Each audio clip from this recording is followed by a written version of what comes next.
Welcome to Big Basket Now presents the RCB podcast. You've all heard of baseball. You've seen the up-and-coming talent in England who are reinventing the game of cricket and delivering peak performances on a consistent basis. And you have seen RCB take giant strides in talent identification and performance. There is one man at the core of all of these. I have with me Bobat, the Director of Cricket of RCB. Welcome to the RCB podcast, Mo. Thanks, good to be here.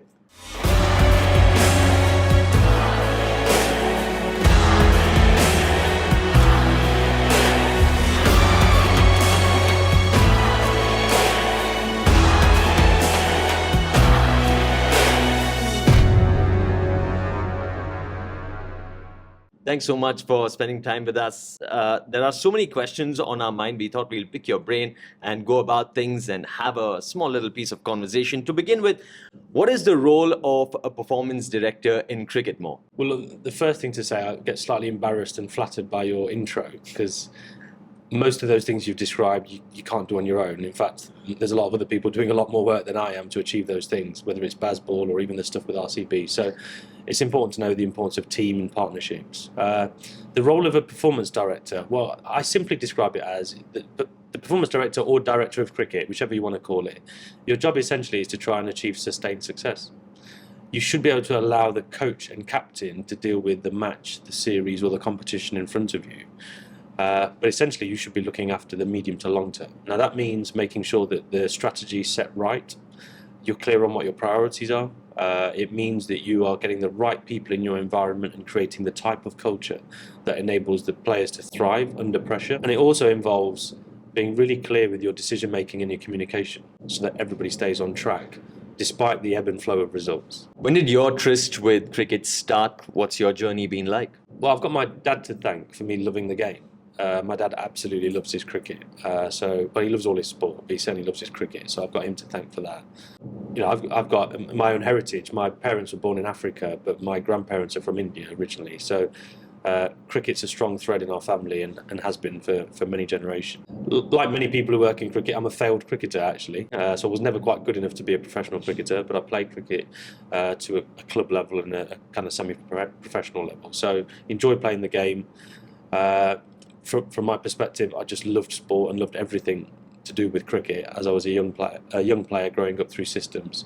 But the 1992 World Cup was quite a major, I guess, moment in my life where I got to watch that World Cup down in Australia.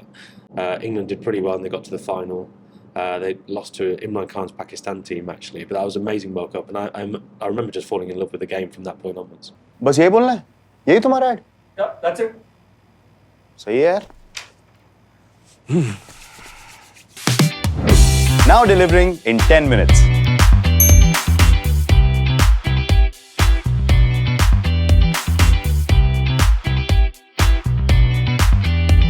Baseball, the term.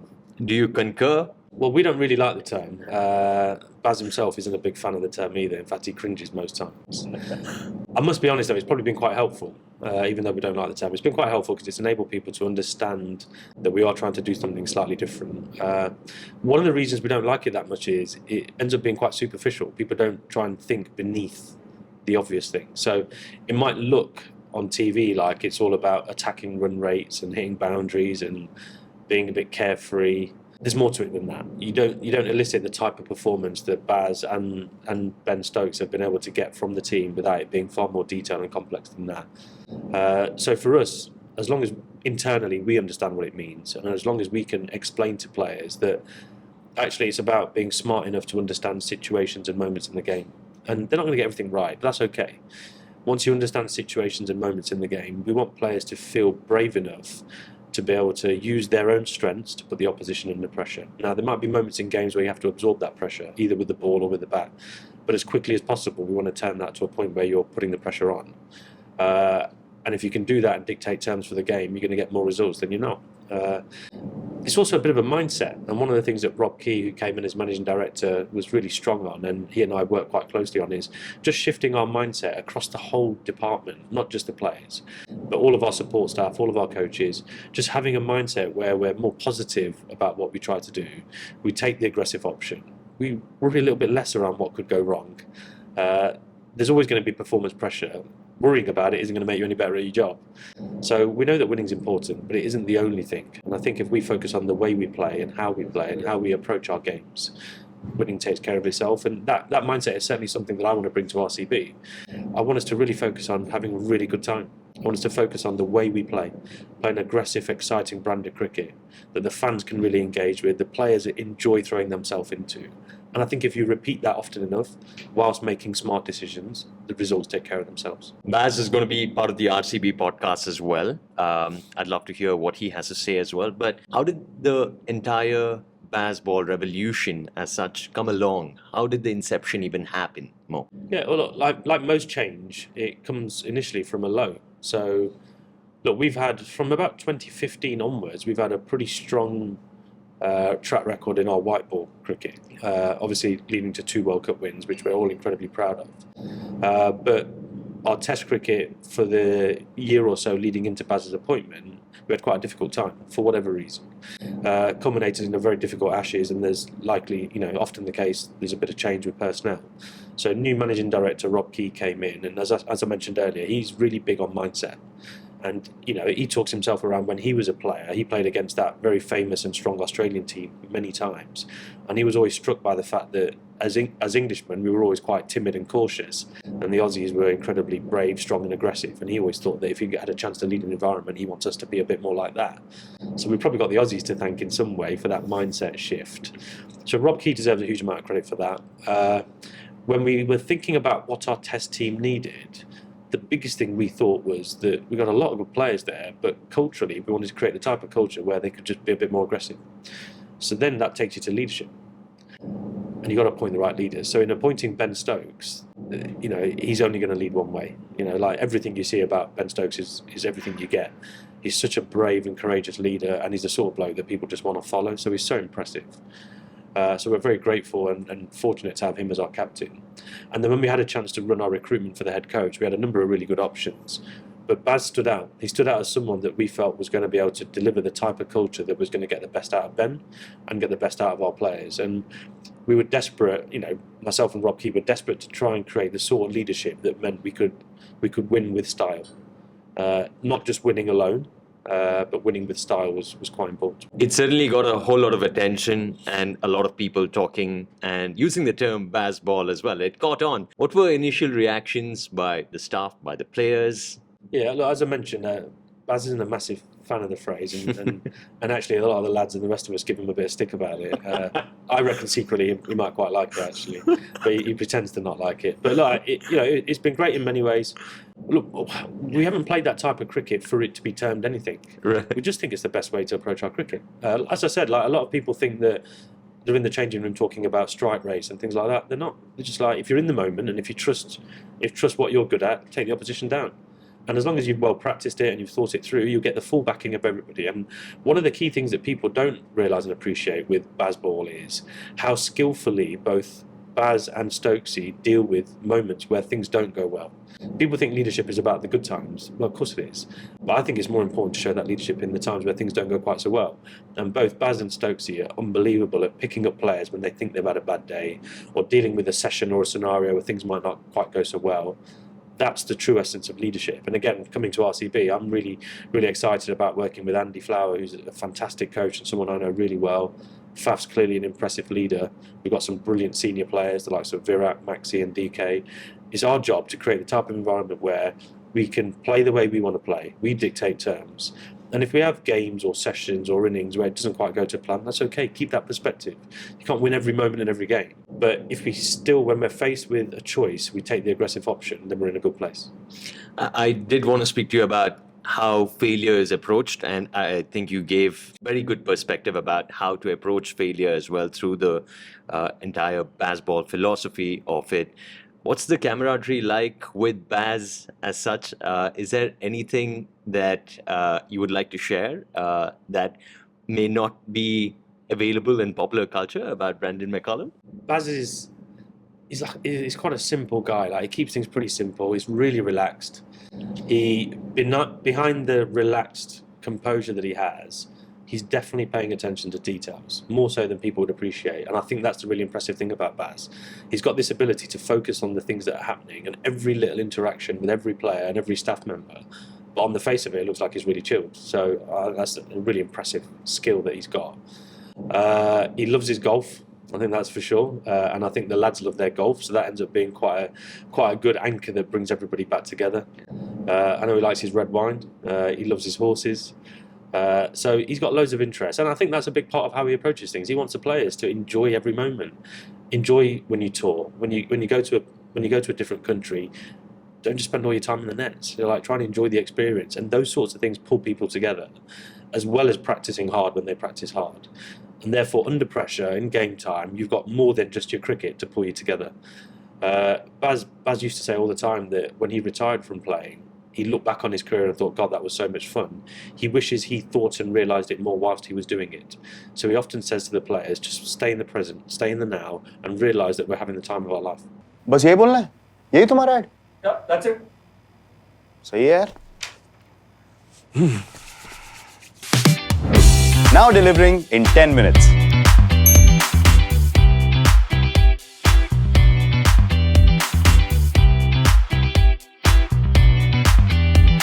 I want to speak a little bit about the process of how you go about your work, Mo.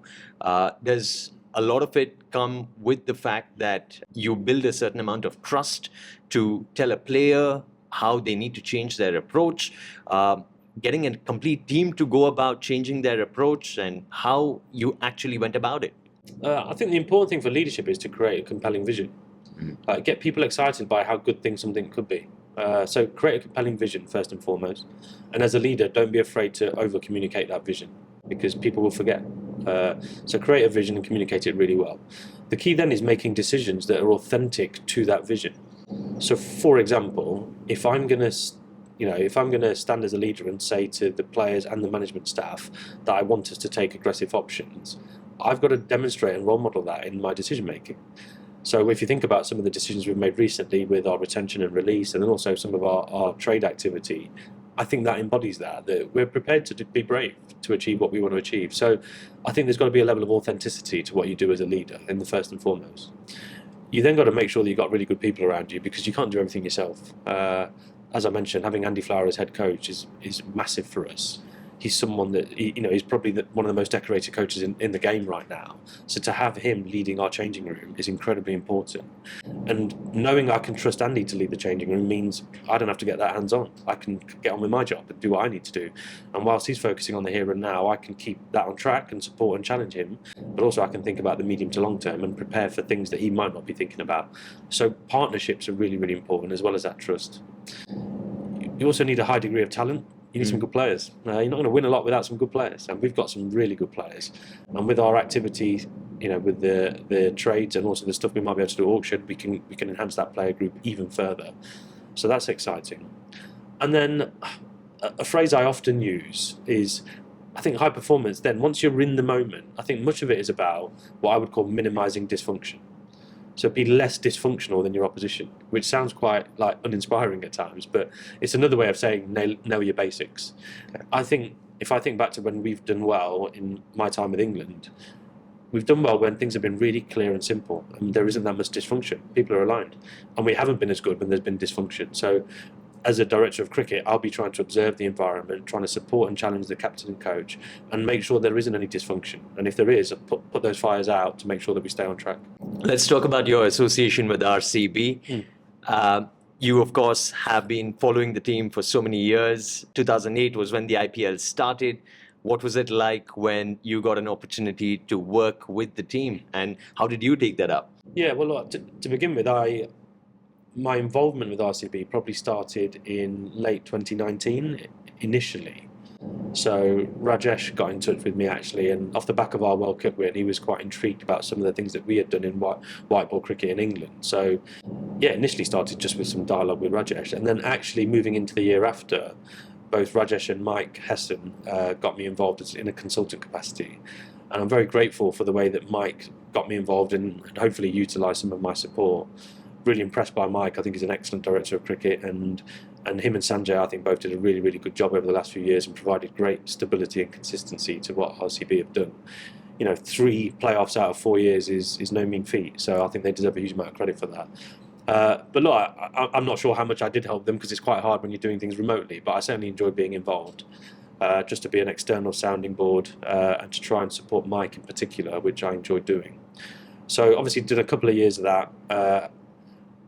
Unfortunate for both Mike and Sanjay that they're no longer involved, but having the opportunity to come in and pick up the baton from them and try and continue this drive with RCB is something that I feel it's a real privilege, and I'm really proud to get the opportunity to do that.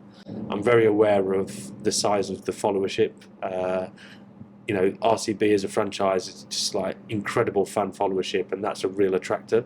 To try and deliver the sort of success that the fans are going to want is part of the challenge. It's part of the reason why I've come, and it's part of the reason why Andy's come as well. Both of us love a challenge, and there's often a lot of talk about the fact that RCB haven't won it and we've lost in the final a few times and all of that. I guess all I'd say is we've got to turn that level of impatience into excitement, because if that builds and it becomes almost like the monkey on your back, that becomes counter to what we're trying to achieve in performance. So we've got to flip that and get excited by that. And the language we should be using is, wouldn't it be great if we could win it? So I think there's a mindset shift to be had there. But actually, a bit like I've described earlier, the focus should be on how we play. Good teams don't win things by just obsessing over the outcome. That's not how things work.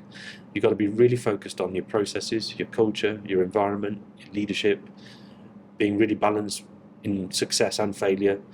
And if you keep things on track and commit to all of those processes, the results take care of themselves. So I know there's an impatience there. I'm as competitive as anyone, desperate to win, but I don't want that to be the driver, because otherwise it's a bit too fickle to think like that. Right. This year, of course, you have a more hands-on approach with the team. Director of RCB, Director of Cricket at RCB.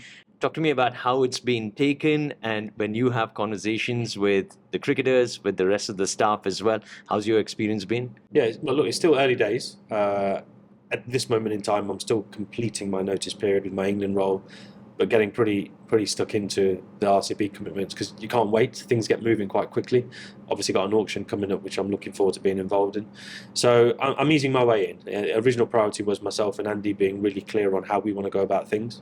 Getting Faf as captain bought into that, and the 3 of us are going to have to be really close and tight throughout. And there's already strong relationships there, which is great fun. Getting input from other senior players is really, really important. If you look at the likes of Virat, we're so fortunate to have someone of his calibre with our franchise, and his experience of international cricket, franchise cricket, the IPL, and in particular RCB is like gold dust to us. So leaning on the likes of him and others, Maxi, DK, the others that I mentioned previously.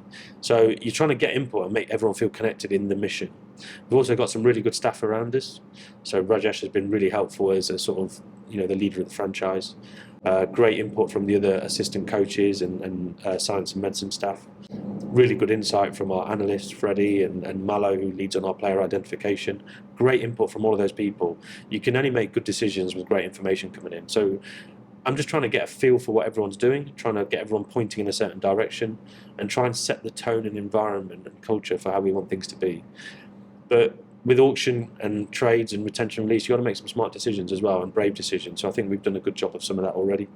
And we're really excited about the auction. And once we get past that auction stage, you then start thinking about, okay, well, what is performance going to look like? Until that point, your focus really is on having the right sort of roster that is going to give you as much what I would call tactical flexibility as possible. I want Faf and Andy to go into the competition knowing they've got different options and different combinations relative to conditions and opposition. I don't want us to be at a stage in the competition where we feel a bit stuck. बस यही बोलना है, यही तुम्हारा add? Yeah, that's it. सही है यार. Now delivering in 10 minutes.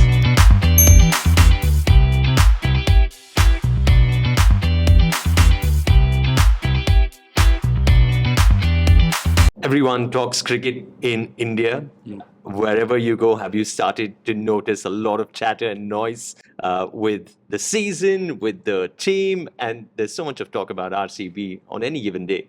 Yeah, certainly. Look, I think I'm sure it'll only grow and And There is a lot of spotlight on you. yeah, well, look, and I'm not particularly used to that in an Indian setting. It's very nice and it's very flattering. I'm having to polish up my autograph, which I haven't had to worry about too much before. So look, it's great. It's great that the fans absolutely love it, and you just want to make them happy. That's like you see the energy and the enthusiasm. It doesn't matter when you get picked up at the airport, you walk around the city. Everybody just wants RCB to win it, and people are just begging you to deliver the trophy. So you just want to deliver happiness to people. And as I said, if we could all be patient, I know they've been very patient so far. We're as committed as anyone to trying to deliver success.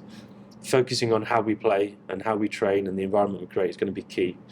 And we've got some good people involved, and the results should take care of themselves. Let's talk about the Indian sports market more.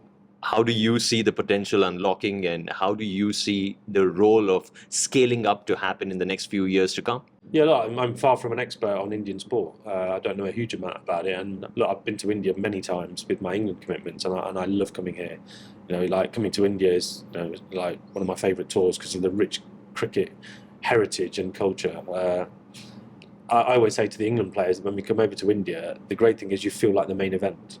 You don't always get that in other countries, and it's nice for the players to feel that, even if they're an under-19 team or an A team. You feel like the main event, and I think that's nice. So, look, the passion is unrivaled for cricket. I don't know enough yet about the other sports, but even being at the leaders' event, you get a good feel for the fantastic work that other people are doing in sport. I was fascinated by the discussion on badminton yesterday and the journey they've been on, and even being here at the Dravid Padikon Centre, just seeing the tennis players playing and the other activity. There's clearly a huge appetite for sport here. And look, we all know, those of us who love sport know that sport can be amazing for bringing communities together, for improving people's lives, providing opportunity. Even from my own perspective, I grew up in inner city in England, state school background, failed sportsman as I mentioned. So for me to have achieved the things that I've achieved, but also the experiences more importantly that I've had through cricket, I'm forever grateful. I feel so fortunate to be sat here with the privileged responsibility that I've got of being director of cricket for RCB. Well, that doesn't happen without sport being an important part of your life. So I'm really excited about where India can go with its sport. The IPL is obviously it's a massive entity now, and it's on a global scale. It's getting people's attention, which is great. It'd be brilliant to see that global attention grow further because it's very India centric. But I think people are waking up to what's happening in India with cricket, and I'm sure the other sports will follow. Technology and sport go hand in hand, and we see a lot of tech in play involving RCB as well. There is hinterland scouting, which uses artificial intelligence to scout out a few potential talents who could well be on their way to cricketing superstardom. Talk to me about the role of technology and how there is a hope for a person sitting in the hinterland, the rural parts of India, to be picked off any of the franchisees. There is an opportunity for a franchisee to pick out and scout talent, all because of the use of technology. Yeah, well, look, we're very fortunate. Bangalore is an academic and a tech superpower, so it's good to have that on your doorstep. We all know with sport that data is becoming a more central element of sport, and in particular cricket. And cricket is a data-rich sport anyway. What we're trying to do with our data is, not focus too much on the numbers themselves, but focus on decision making. If we can have data-informed decisions, I think that's really useful. And a phrase I'll often use is, I want us to have data on tap, not data on top. Like, data shouldn't drive everything you do, because there's still a huge amount of intuition that's important. But when you generate questions, you should be able to get information and data that can inform those judgments and those decisions. So it's certainly the way that sport and cricket is going. And technology plays a huge part in that. From a scouting perspective, scouting is only one part of the way that we want to identify players. And we've got a good team of scouts doing good work out there. As you've mentioned, other ways could be artificial intelligence, trying to find attributes where you might not otherwise notice them, particularly things like raw pace for a fast bowler or revs on the ball for a spinner. All of those things are really important attributes, and if we can find people that are above normal or above average in those areas, we've got to pay attention to that. But what's equally as important is understanding the person. So you've got to survive and thrive in international cricket, and then now in certainly IPL, the ability to deal with the intense scrutiny, the pressure, the consequences, the attention that's on you. it takes a certain type of individual to do that, and it takes a robust individual to do that. So you've got to really understand the person as well. So it isn't just all about data and tech, and it isn't all about subjectivity either. A fine balance between those things is really important. And I think it's exciting the work that RCB have done with some of their interland scouting. It's certainly helped inform some of the recruitments we've made in the past, and I think it will continue to do that moving forward. Leaders event, RCB Innovation Lab, first of its kind happening in our country. Talk to me about your biggest takeaways. What did you think of the sessions that took place and the time that you're going to be spending today as well? Yeah, and I remember very well speaking with Rajesh about the inception of the Innovation Lab, and we talked about wanted RCB to be at the forefront of sports innovation, and to do that on the field, but also off the field. And this event, the Leaders event, is a truly innovative partnership, to bring together leaders who are fantastic at what they do, and they basically create networks of the highest potential and highest ranking individuals in sport, and some of the biggest leaders and the best minds in sport. They bring those people together across the globe, and for them to partner with RCB, who are obviously a huge franchise themselves, is a great partnership. But this event's been fantastic. There's been fantastic insights from various people speaking. You've had athletes, you've had players from different sports, but also the hybrid and the connection of the commercial side of things with the performance side of things is interesting to get. And leaders typically around the world, they do sports performance events and they do business events. And it's quite nice to have that overlap in one place here. So there's a level of innovation there in itself. And when I think about my role as a director of cricket, you're often straddling performance and business. And actually you're trying to protect the performance from some of the business constraints, but you're also trying to have empathy and appreciation for those business demands. So it's very central to the role that I do. On one end, while audience members' attention span is getting lower and lower, we see the generation change as well, right? With talents coming in, newer talents coming in. Talk to me about the kind of reliance they have with tech. And you think the new age cricketers have a lot of trust with tech and how much they can rely on it, and how does it affect performance really, Mo?